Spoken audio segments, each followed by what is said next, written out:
I'll recognize the member for Kent North. Pas longtemps, il me reste pas longtemps. OK, bonjour, bonjour Monsieur le Président, bonjour à l'équipe, bienvenue. C'est de valeur qu'on n'accepte pas l'amendement. Je pense que l'objectif à travers de cet amendement-là était vraiment d'assurer le plein contrôle d'un conseil d'administration dûment élu par la population de pouvoir décider et d'enlever toute apparence d'ingérence de la part du ministre. Et donc, en espérant que le gouvernement et le ministre seront très conscients de cette apparence-là et prendra des précautions et s'assurera qu'il n'y a en effet aucune ingérence. Donc, hier, je posais une question juste avant que je finisse, puis la question était, je pense que c'est clair, quand on voit, quand on parle de politique municipale, ce sont les élus des gouvernements locaux qui sont redevables aux citoyens. Ces mêmes élus locaux-là vont à la commission de services régionaux. Et donc, je veux m'assurer que j'ai la réponse ici. Là. Le conseil d'administration de la commission de services régionaux est redevable à qui?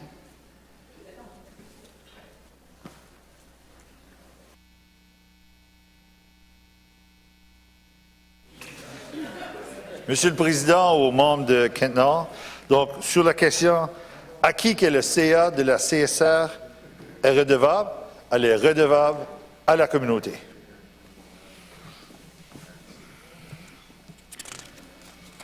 Excellent. Merci. Et juste pour enchaîner, je pense que vous aviez répondu à cette question-là hier, mais on était ça à toute fin. Là. Et donc, le PDG ou le DG est redevable de la commission de services régionaux est redevable à qui?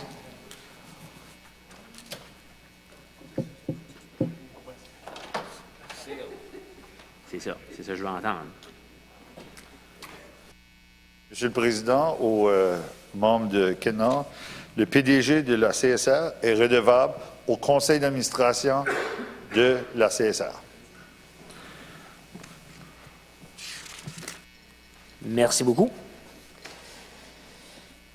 Là, je vais poser quelques questions concernant le livre blanc et la plus grande vision de cette réforme ici. Puis je veux m'assurer qu'il y a une certaine ouverture de la part du ministre. Je pense que ce qui fait, lorsqu'on regarde des modèles de démocratie et de gouvernements locaux qui fonctionnent bien, c'est des modèles qui sont modelables à la communauté, aux citoyens de cette région-là. Elle peut être différente de région en région. Il y a des régions qui vont préférer avoir des assemblées rurales ou des assemblées publiques. Et il y a d'autres régions qui vont préférer peut-être une certaine démocratie qui est participative. Il y en a d'autres qui peut-être vont vouloir créer des formes de budget participatif. Et donc, ma question pour le ministre serait, à votre avis, en regardant, en sachant les modalités de la réforme, est-ce qu'il y a de la place pour de la démocratie participative, des assemblées citoyennes et des budgets participatifs dans le modèle que vous nous proposez? Monsieur le Président, aux membres de Kent Nord, en effet, le livre blanc veut promouvoir des initiatives innovateurs comme celle-ci. C'est vraiment important que pour la démocratie est tellement fragile, on le voit dans les États-Unis, qu'est-ce qui arrive sur la démocratie. Donc, en effet, le livre blanc, la nouvelle structure des CSA permet, la loi le permet, les assemblées citoyennes. Je suis fier de dire que lorsque j'ai siégé avec la Ville de Dieppe, le budget participatif était un moyen de communiquer avec les gens. C'était innovateur dans le temps, moi j'ai trouvé. On lui donnait une des 6 options et il avait l'option d'utiliser les fonds pour un certain montant sur un projet. Donc, des initiatives comme celle-là, comme celle-ci, préconisent que les gens participent. Aussi, sensibiliser nos jeunes aussi au projet du futur. Donc, en effet, le livre blanc le permet, la loi le permet. Excellent, merci beaucoup. Ma prochaine question est un peu plus technique, c'est par rapport à la page 11, l'article 1.25, la modification au niveau de la loi sur l'urbanisme. On parle ici que si le Conseil omet d'adopter ou de modifier par voie d'arrêté un plan municipal lorsqu'il est tenu, le ministre peut le faire et exercer l'un quelconque des pouvoirs conférés au Conseil en vertu de la présente loi à la condition de donner à la municipalité un avis écrit minimum de 30 jours de son intention.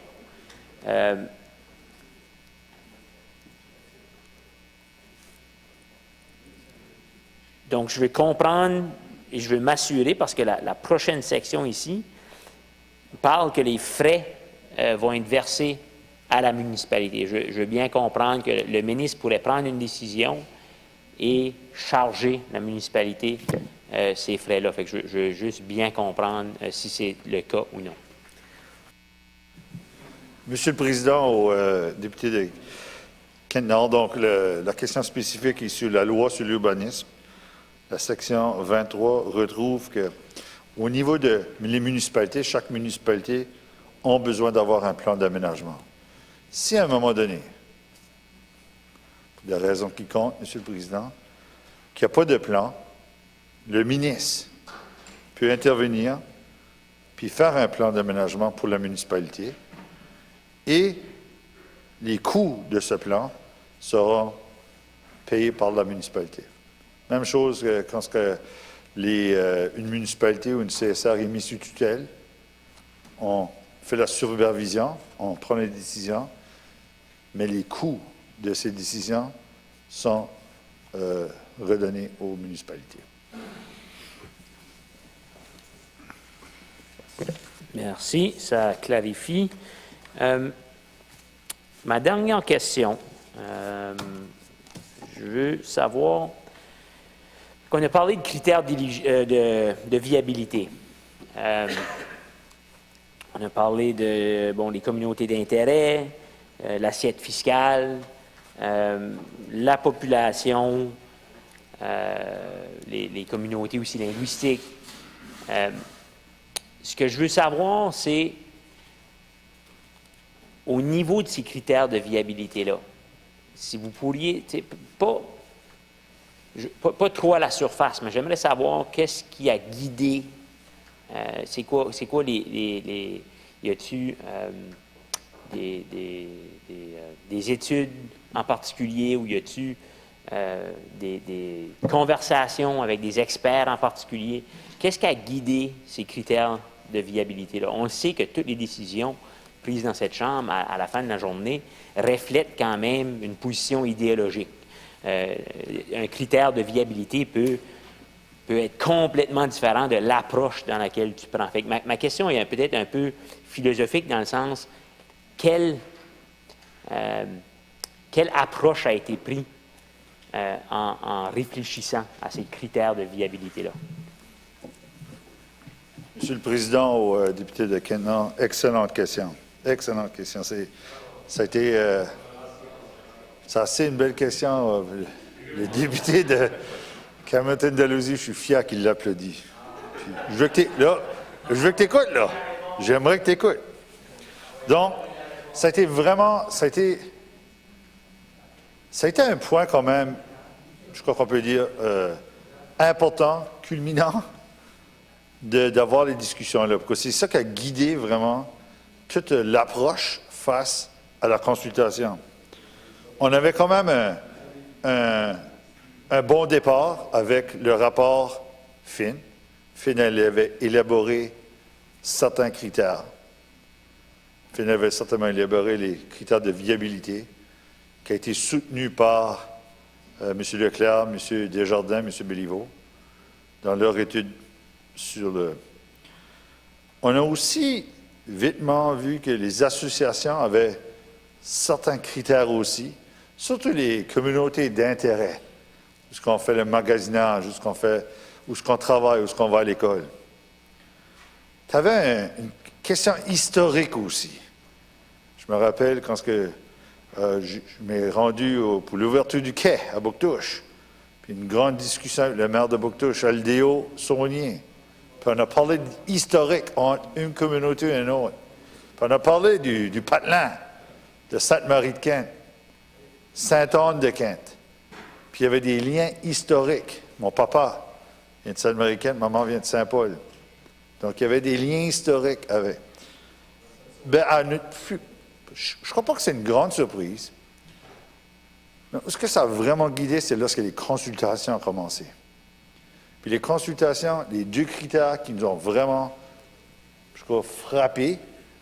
Un, c'était les catchment areas pour l'éducation au niveau de les frontières des écoles, les frontières scolaires du ministère de l'Éducation. Ça vraiment, qui était vraiment important pour les gens. Et les frontières naturelles. Ça, c'est quelque chose que, lorsque on n'a pas remis en question, mais c'est quelque chose qui nous a... Les gens, quand on consultait, lorsqu'on parlait des rivières, ça a été vraiment important. Puis je crois que c'est ça, les critères-là, l'approche qu'on a utilisée. Phil nous a donné certainement une direction.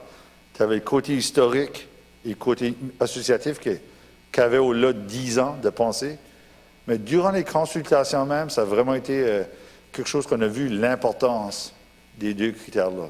Je peux en nommer d'autres, mais c'est ceux-là qu'on vraiment, je crois, fait face au livre blanc, puis c'est quelque chose que chaque critère n'est pas pour chaque entité, mais ça nous a quand même guidés dans la décision d'aller avec les entités qu'on était avec. Merci beaucoup, M. le Président.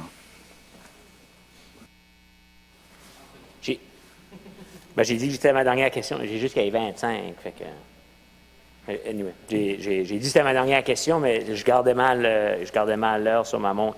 Fait que celle-ci va être ma dernière question. Fait que je vais en profiter pour remercier le ministre pour les réponses et remercier tout le staff qui est ici pour supporter le ministre. Puis je remercie le ministre aussi pour la rapidité dans laquelle il nous donne ses réponses. C'est très apprécié, Monsieur le Président, c'est très apprécié quand on a un ministre qui connaît sa filière et qui va nous répondre, puis des fois, s'aventurer sur une réponse comme que le ministre le fait. Parce que ça démontre, je pense, l'aspect humain dans le développement de politique, l'aspect idéologique aussi, mais c'est important de comprendre d'où viennent ces lois ici, comment est-ce qu'ils se sont rendus là. Donc, ma dernière question, encore une fois, va être un peu sur le côté philosophique, Monsieur le Président. Ma dernière question, je vais demander au ministre qui définit ce que viabilité veut dire pour lui, pour son équipe, au niveau du développement de ça. Qu'est-ce que viabilité veut dire à l'intérieur de cette réforme ici? Merci.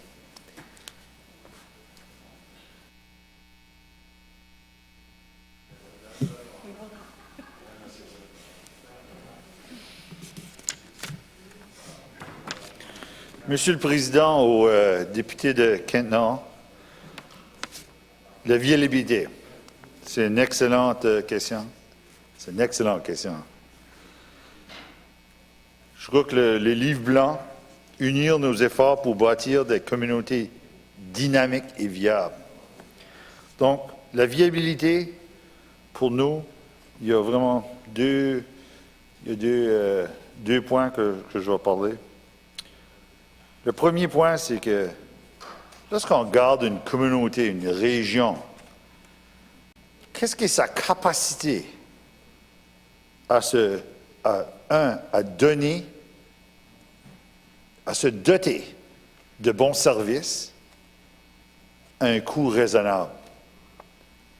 Tout de suite, on en parle ici dans la Chambre au niveau de la santé. On sait qu'on a une crise de santé.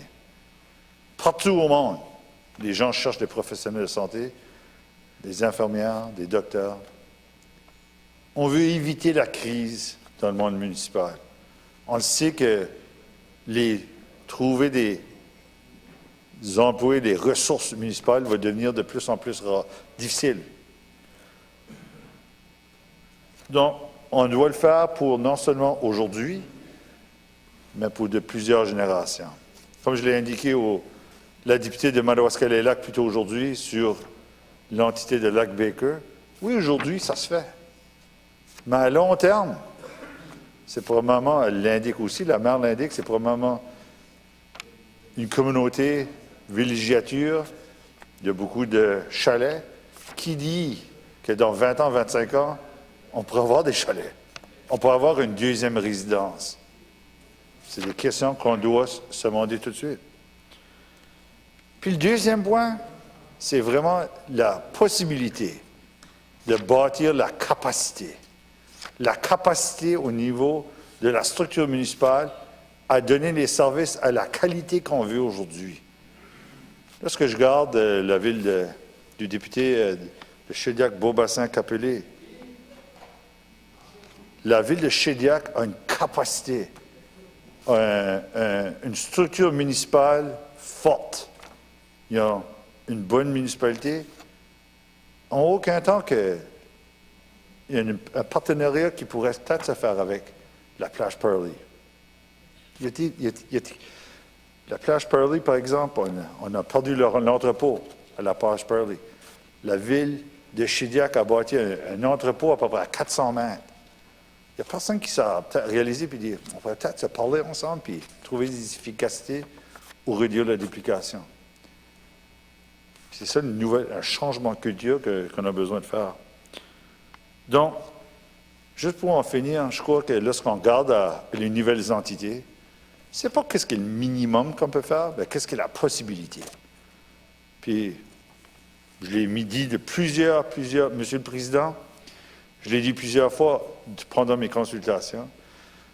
La raison à cause qu'on fait la réforme, c'est, on a des services aujourd'hui qu'on est, comme on dirait en bon acadien, on est accoutumé à avoir, puis on veut continuer le service-là. On a des infrastructures municipales et récréatives. Il va y avoir de la pression sur les infrastructures-là, les garder. Et à long terme, transmettre les valeurs-là, les changements qu'on fait aujourd'hui à nos jeunes, pour la prochaine génération qui peut le faire du développement économique, du développement communautaire, qui est sain. Donc, je crois que c'est ça le mot viabilité.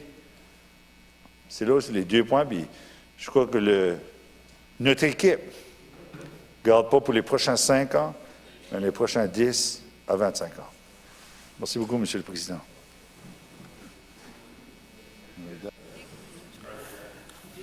Thank you, Member Opposite. This time I'd like to recognize a member from Beta Shediac, Dieppe. Monsieur le Président, moi aussi, on va essayer de faire ça vite, là. J'aimerais remercier tout le staff qui est ici pour appuyer le ministre, les autres députés qui sont ici. Merci, Monsieur le ministre, de vous rendre disponible à répondre à des questions. J'ai seulement une question. Malheureusement, moi, ça sera, contrairement à mon collègue de Kent-Nord, ça ne sera pas des questions philosophiques. La mienne traite des égouts. traite des égouts.